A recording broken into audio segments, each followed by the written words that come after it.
sommes très heureux d'accueillir une nouvelle fois sur le plateau de nos émissions À bâton rompu le docteur Josiane Barnéou, médecin généraliste, qui travaille dans le cadre d'une organisation qui en Suisse s'appelle le CAS, c'est-à-dire Chrétiens au service de la santé, en France UEMP, Union évangélique médicale et paramédicale. Merci docteur Barnéou de nous accorder de votre temps. Bonjour. Bonjour. En Suisse, on sait que 8% des couples n'ont pas d'enfants. Et pour la plupart d'entre eux, ce n'est pas un choix volontaire. Or, on dispose aujourd'hui d'un certain nombre de moyens scientifiques, médicaux, qui permettent de résoudre, en tout cas pour un certain nombre de personnes, ce genre de problème. Qu'en est-il en fait? Je pense qu'avant d'aborder le débat qui est sous-tendu par les méthodes de procréation assistée, puisque c'est le thème qui est sous-jacent, il est important de réaliser que ces couples souffrent et que c'est un sujet qui doit aussi être abordé avec une certaine sensibilité afin de ne pas enfermer des personnes, de culpabiliser des personnes ou de leur enlever toute forme d'espoir qu'ils pourraient avoir. J'aimerais quand même donner une définition de ce qu'on entend par méthode de procréation assistée, puisque cela consiste en tous les procédés qui permettent la fusion d'un ovocyte, donc qui est la cellule sexuelle féminine, et le spermatozoïde, qui est la cellule sexuelle masculine. Donc une fusion par tout autre procédé autre que la relation sexuelle normale. Oui, alors on parle d'insémination artificielle. On parle d'insémination artificielle, on va parler de fécondation in vitro, transfert d'embryons, on va parler de mère de substitution et on va voir un tout petit peu jusqu'où ces méthodes sont acceptables, quelles sont leurs limites, quelles sont les portes qu'elles ouvrent, mais aussi quels peuvent être les dangers, et notamment au niveau psychologique, au niveau vécu du couple. Alors quel est le danger de l'insémination artificielle? Ou alors quels sont ses avantages? Alors, il me semble qu'il est important, lorsqu'on parle d'insémination artificielle, de dissocier deux aspects de l'insémination artificielle, ce qu'en jargon médical, on appelle homologue et hétérologue. L'insémination homologue est une insémination qui se fait à l'intérieur du couple, c'est-à-dire que l'on va utiliser le sperme du conjoint pour féconder les ovocytes de la femme. Donc en fait, il n'y a pas d'introduction, je dirais, de spermatozoïdes venant d'une personne extérieure au couple, ce qui n'est pas le cas donc de l'insémination hétérologue où il est fait appel à un don de sperme, donc don de sperme venant de quelqu'un qui est à l'extérieur du couple. Et disons que le vécu de ces deux techniques au niveau psychologique va être différent. Oui, et comment cela? Dans le cadre de l'insémination homologue, les deux conjoints enfin restent à égalité. On utilise simplement une technique et bien sûr, pour certains puristes, la question qu'on va pouvoir se poser, est-ce qu'il est licite en fait d'utiliser une technique artificielle pour pallier à quelque chose qui devrait être naturel, à savoir la relation sexuelle. Oui, mais est-ce qu'on n'utilise pas tout le temps des techniques artificielles dans le domaine médical à toutes sortes d'autres niveaux alors, c'est tout à fait juste. Si on veut être conséquent avec soi-même, si on se pose la question de la technique, je pense qu'on peut se poser la question de la technique dans tous les domaines, à savoir, est-ce qu'il est judicieux d'utiliser une césarienne? Voilà. Une césarienne est une technique. Ce n'est pas la technique normale d'avoir un accouchement, mais la césarienne va sauver la vie d'un enfant et la vie de la mère. Donc, personnellement, en accord avec l'éthique que j'ai, je ne considérerais pas cette technique qui est utilisée dans le cadre de l'insémination artificielle homologue, donc à l'intérieur du couple, comme étant contradictoire à, je dirais, une éthique acceptable avec des principes chrétiens. C'est ça. En ce qui concerne l'insémination hétérologue, il y a quelque chose qui est différent, puisque c'est une insémination qui va être essentiellement utilisée lorsque le sperme du mari ne peut pas, ou le sperme du conjoint ne peut pas être utilisé. Dans ce cadre-là, disons qu'il faut réaliser que l'infertilité chez l'homme, autant que l'infertilité chez la femme, est quelque chose qui est vécu de manière douloureuse. Et on peut se poser la question de comment est-ce que l'homme, disons le conjoint, vit son infertilité. Il est vrai qu'en utilisant le sperme d'un donneur à l'extérieur du couple, la femme va pouvoir enfanter et avoir un enfant. mais quels vont être les sentiments ou quelles vont être les questions que va se poser le conjoint. Alors bien sûr, souvent on a dit, mais c'est quelque chose que l'on ne va pas dire, c'est quelque chose qui va rester caché. Et vous savez qu'au niveau des lois, la question qui est essentielle, suivant les différents pays européens, c'est est-ce qu'on doit garder l'anonymat du donneur ou est-ce que le donneur doit, disons, être connu au moins d'un certain nombre de personnes et l'enfant ultérieurement pourra arriver à connaître l'origine, disons, du donneur, de la personne qui a donné le sperme et qui en fait est son père biologique. Donc la question essentielle qu'on peut se poser aujourd'hui, c'est au niveau du père, donc du père conjoint de la femme, qui en fait n'est pas le père biologique de cet enfant.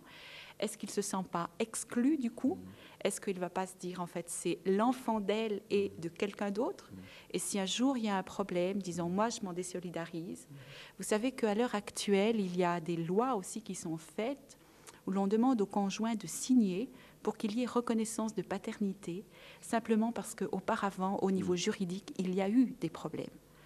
Ensuite, l'autre question que je me pose, c'est que dans le cadre où cela est maintenu sous la forme d'un secret, est-ce qu'à un moment donné ou à un autre, disons, ce secret ne peut pas entraîner des troubles relationnels au niveau des parents, au niveau de la famille élargie des parents et dans la relation enfant et parent? C'est simplement, disons, une question que je laisse ouverte, sachant que, disons, que l'avenir de ces enfants n'est pas toujours très, très bien connu. Oui. Et ça ressemble à une espèce de demi-adoption, alors. Pour le père, c'est une adoption, pour la mère, pas. Oui et non, dans le sens où l'adoption met les deux conjoints à égalité. L'enfant n'est ni, en fait, génétiquement de la mère, ni génétiquement du père. C'est vrai. Dans ce cadre-là, il y a une certaine désolidarisation, on pourrait dire, de la femme par rapport à l'homme. Mais disons que ça, c'est mon approche personnelle, qui peut aussi être battue en brèche. Il semble, la question que l'on a aussi pu avancer, est-ce que ce recours à l'insémination hétérologue a amené plus de problèmes à l'intérieur du couple ? Il semble qu'elle ne résout pas systématiquement des problèmes à l'intérieur du couple, notamment lorsque le désir d'enfant n'est pas fondé sur des bases qui soient absolument justes.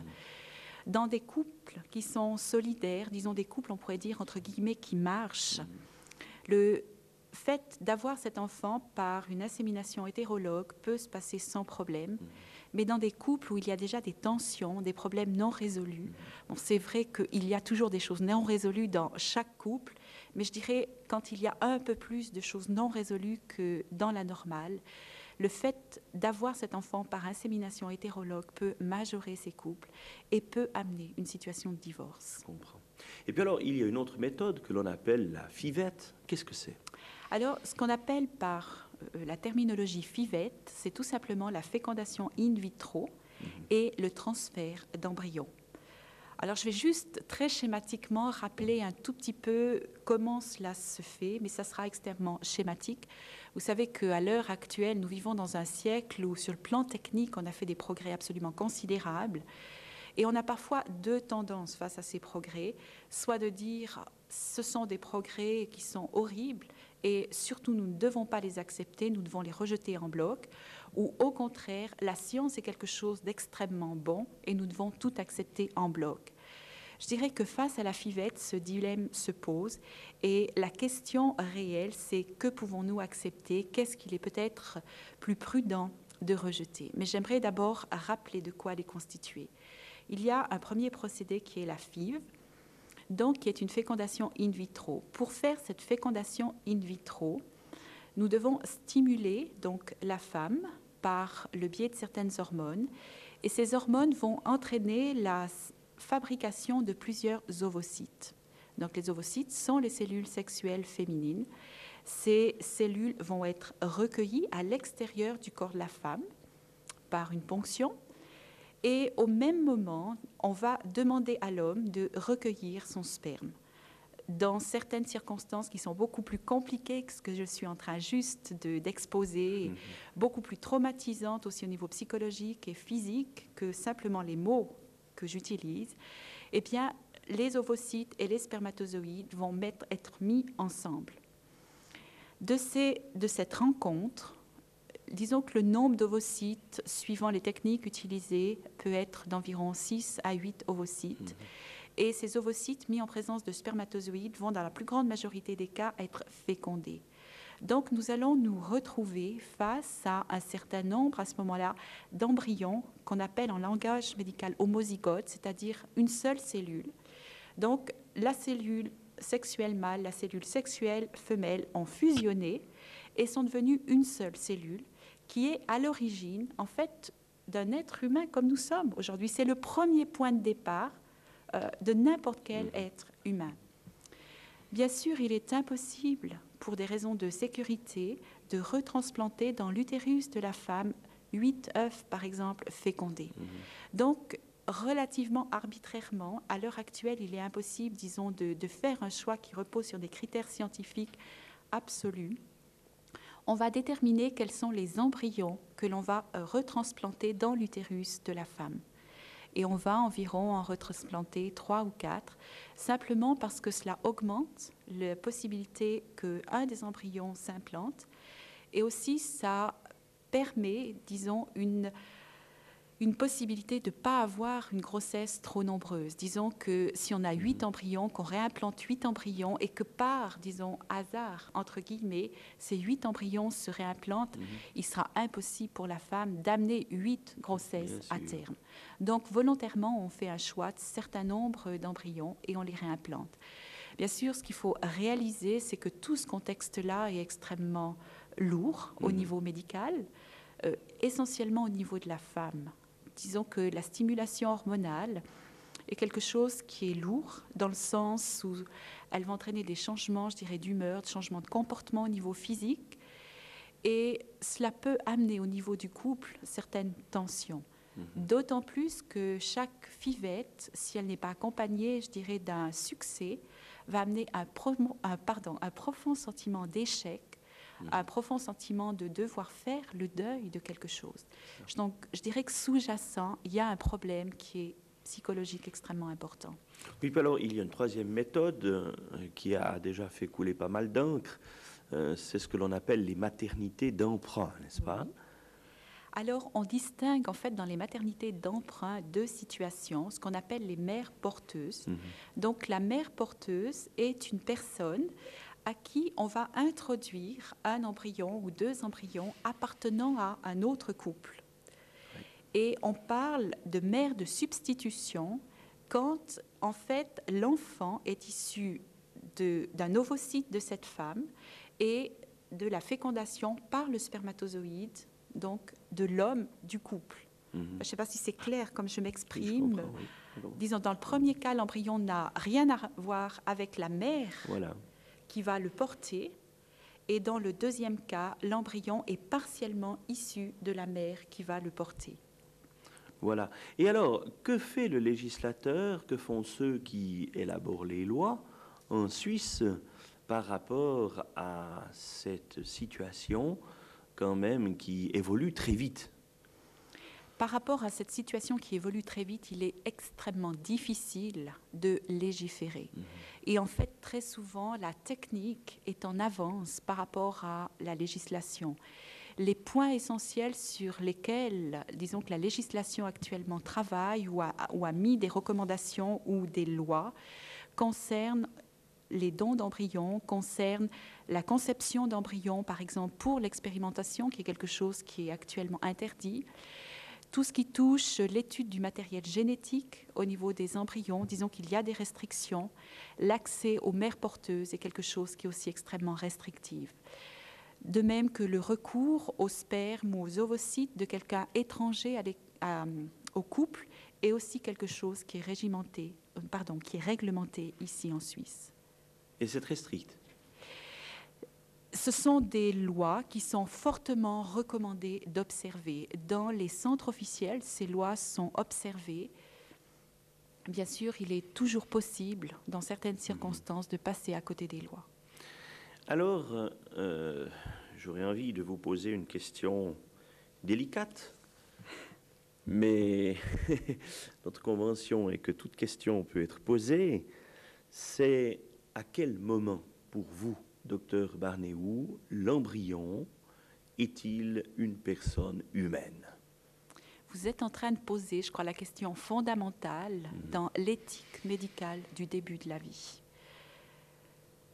Bien sûr, je peux vous répondre de manière très claire. Pour moi, dès la conception, l'embryon est un être humain qui va évoluer vers une personne. Mais je pense qu'il serait important qu'on nuance un tout petit peu mon affirmation, qu'on puisse un petit peu en discuter, simplement parce que c'est une question qui est extrêmement importante dans le milieu médical et qui va sous-tendre les méthodes de contraception, qui va sous-tendre le problème de l'avortement, le problème de l'infanticide et ainsi de suite. Oui, alors justement, pour vous, l'embryon, est-ce qu'il doit être protégé? Tout d'abord, je crois que la première question qu'on peut se poser, c'est est-ce que l'embryon est un être humain ou non? Voilà. Alors, il est très logique en médecine vétérinaire de penser qu'une lionne n'aura pas un cheval. Et au niveau de la médecine humaine, si l'on peut dire, je crois que c'est exactement la même chose. Lorsque le spermatozoïde féconde l'ovocyte, cet œuf qui est fécondé est en fait un œuf fécondé d'être humain.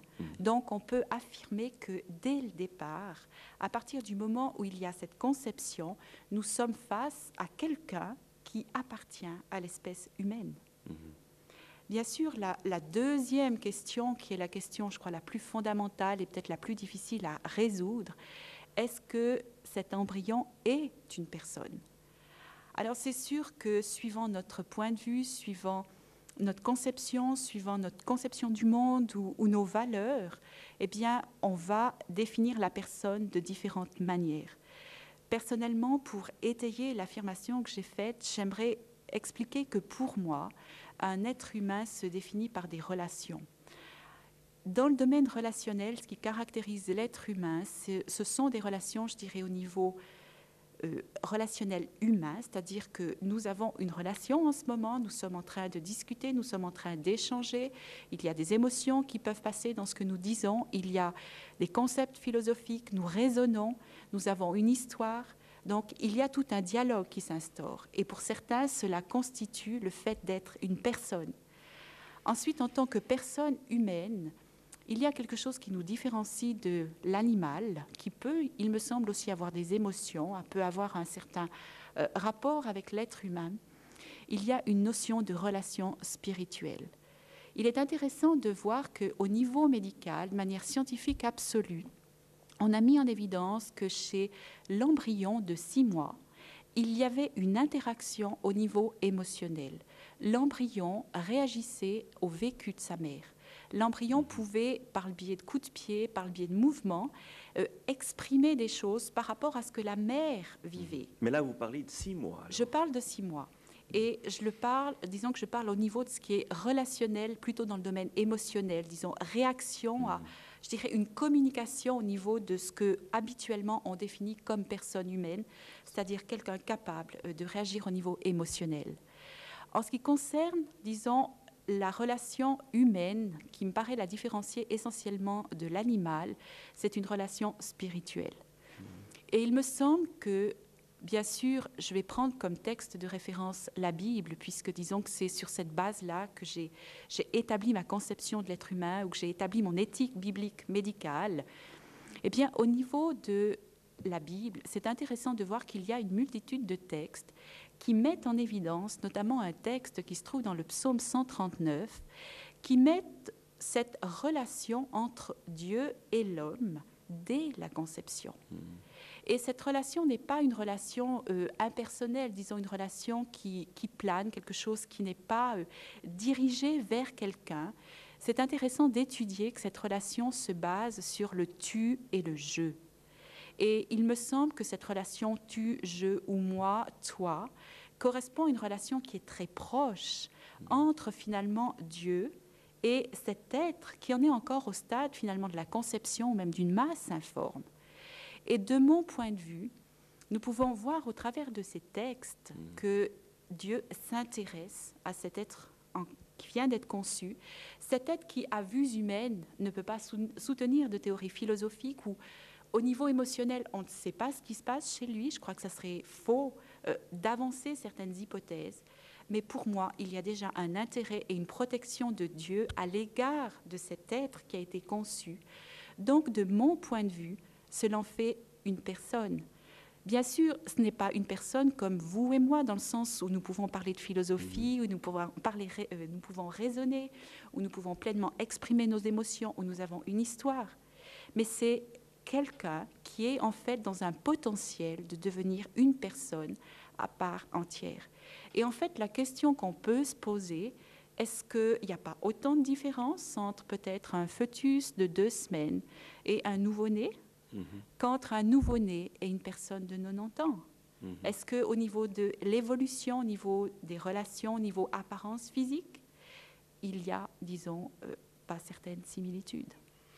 Donc, une conclusion éventuellement redoutable, mais enfin certainement redoutable à ce que vous dites, si je vous perçois bien, c'est que interrompre la vie d'un fœtus, ce serait bel et bien supprimer donc une vie humaine. Est-ce que c'est ce que vous pensez? Volontairement interrompre la vie d'un fœtus, de mon point de vue, c'est volontairement interrompre la vie de quelqu'un qui peut devenir une personne à part entière. Et je crois que le mot volontaire est extrêmement important parce que très souvent, l'argument qui est avancé, c'est qu'en fait, il y a énormément de fausses couches qui se font chez la femme que l'on ne connaît pas ou qui se font dans les premiers mois et qui sont connues. Et on pourrait se dire, mais le nombre où l'on interrompt volontairement une grossesse est extrêmement faible par rapport à ce nombre de fausses couches provoquées.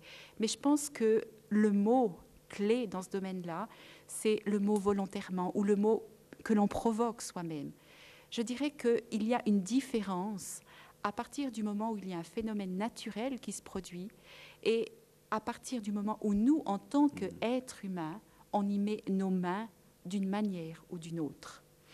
Oui, alors docteur Barnéou, quelles seraient maintenant vos recommandations à un couple respectueux des principes chrétiens ou simplement des lois naturelles, mais avec une perspective quand même de foi en Dieu,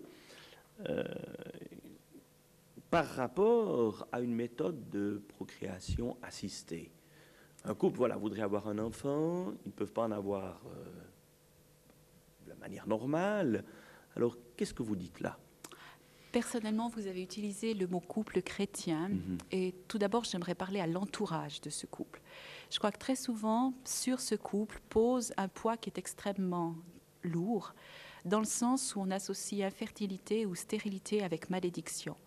Et je crois que c'est un point qui est important à alléger. Je crois que pour moi, fertilité ou infertilité, ou stérilité ne signifie pas systématiquement malédiction ou péché dans la vie. Et je crois que c'est un point sur lequel il faut insister. Disons que lorsqu'on a un problème physique, lorsqu'on a un ulcère d'estomac, on ne va pas systématiquement penser à un problème de malédiction. J'aimerais juste déjà ouvrir cette parenthèse et qu'on fasse attention à ce niveau-là.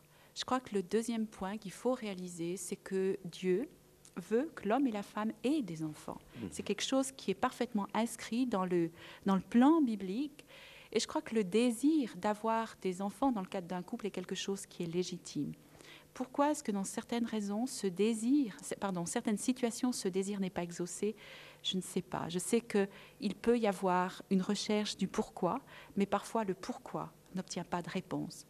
Donc, ce qui veut simplement dire qu'il y a une souffrance qui est extrêmement importante au niveau de l'homme, aussi bien qu'au niveau de la femme, peut-être beaucoup plus profondément au niveau de la femme qu'au niveau de l'homme, puisque le fait de ne pas avoir d'enfant est quelque chose qui est perçu beaucoup plus douloureusement chez la femme que chez l'homme. Disons qu'on a l'exemple, par exemple, de Sarah et d'Abraham. C'était beaucoup plus dramatique pour Sarah que ça l'était probablement pour Abraham. Donc ça, c'est le premier aspect, je crois, conseil de l'entourage. Ensuite, ce qu'il faut réaliser, c'est que d'un point de vue chrétien, je crois qu'il y a 3 possibilités, qui les 3 me semblent demander un bon nombre de pas de foi. La première, c'est croire que Dieu est tout-puissant et que Dieu peut faire un miracle et que Dieu peut donner un enfant. Vous avez vu des miracles? J'en ai entendu en tout cas et C'est très difficile de savoir à quel moment a lieu vraiment le miracle. Est-ce que le miracle se passe au niveau organique? Est-ce que le miracle se passe au niveau psychologique dans le couple? Je ne sais pas. Mais disons des couples qui n'ont pas pu avoir d'enfant pendant 10 ans et qui tout d'un coup ont un enfant, oui, j'en ai vu. Et c'est quelque chose qui est relativement fréquent. Où est le miracle? Je ne sais pas. Donc ça, je dirais que c'est la première possibilité. La deuxième possibilité, c'est l'adoption. Et je crois qu'en tant que chrétien, il y a deux volets à cet aspect de l'adoption. Le premier volet, c'est qu'actuellement, l'adoption est extrêmement difficile, essentiellement liée au fait que les lois sur l'avortement ont amené moins en moins d'enfants adoptables, en tout cas dans nos pays. Donc je me pose la question, est-ce que dans quelle mesure les chrétiens ne peuvent pas peut-être aider des femmes qui aimeraient peut-être garder leur enfant, mais qui ne veulent pas le garder parce que matériellement ou psychologiquement ou spirituellement, elles vivent des choses extrêmement difficiles, et ensuite favoriser la procédure d'adoption. C'est une hypothèse.